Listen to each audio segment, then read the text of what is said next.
Numero Unong Alaga is brought to you by Uno Plus Hog Feeds and Animal Health.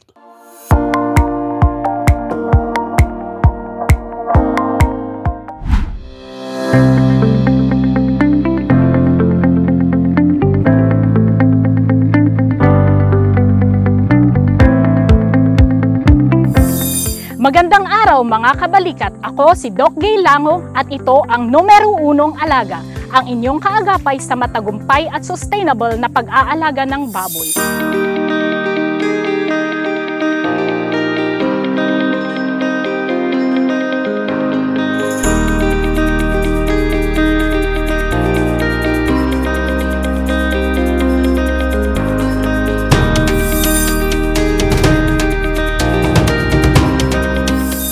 Ngayon, pag-uusapan natin ang sustainable practices sa pagbababuyan na makakatulong hindi lang sa inyong negosyo kundi pati na rin sa pangangalaga ng ating kalikasan. Makakasama natin ngayon ang isang kabalikat farm upang magbahagi ng kanyang kaalaman tungkol sa tamang pangangasiwa ng inyong farm hindi lang sa mataas na kita kundi pati na rin sa maliit na epekto sa ating kalikasan.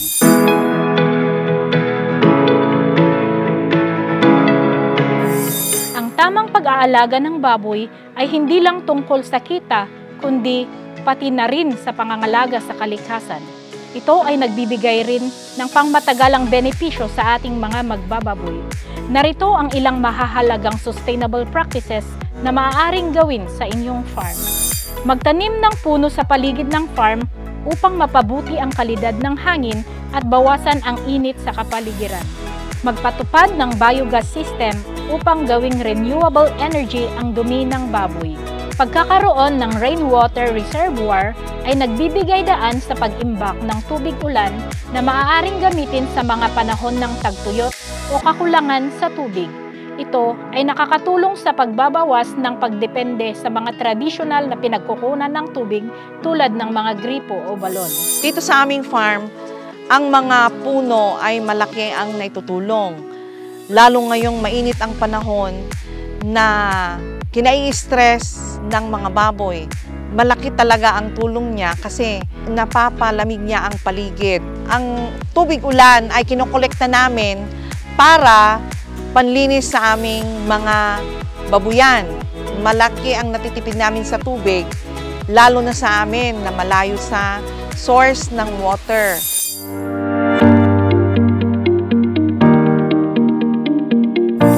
Mahalaga rin ang tama at angkop na pangangasiwa ng dumi ng baboy na pwedeng pakinabangan bilang pataba ng lupa. Narito ang mga dapat tandaan. Gumamit ng organic waste composting upang gawing pataba ang dumi ng baboy para sa mga pansariling pananim. Gumawa ng stockpile ng dumi ng baboy na siyang pwedeng ibenta bilang natural soil additive para sa mga greenhouses at nurseries. Ang composting ng organic waste ay isang praktikal na pamamaraan upang magamit ang mga dumi ng baboy. Ang mga kinokolekta naming dumi ng baboy dito ay naibebenta namin sa ibang bayan. Kaya dito sa farm din ginagamit namin pampataba sa mga tanim naming mga prutas, mga gulay. At malaking tulong din sa amin. Imbes na bibili kami ng pataba, yun na rin ang ginagamit namin para madali silang lumaki. Totoo nga na malaki din ang kita sa pig manure dahil walang nasasayang.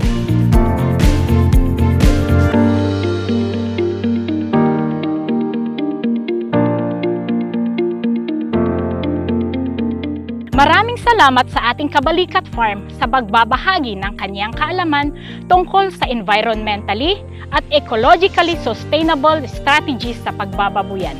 Tandaan, sa pamamagitan ng tamang estratehiya, hindi lang tayo nakakatulong sa ating negosyo, kundi pati na rin sa ating kalikasan.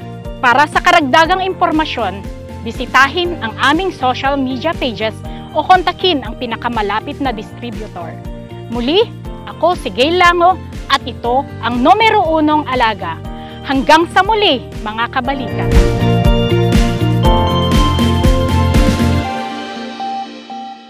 Numero Unong Alaga was brought to you by Uno Plus Hog Feeds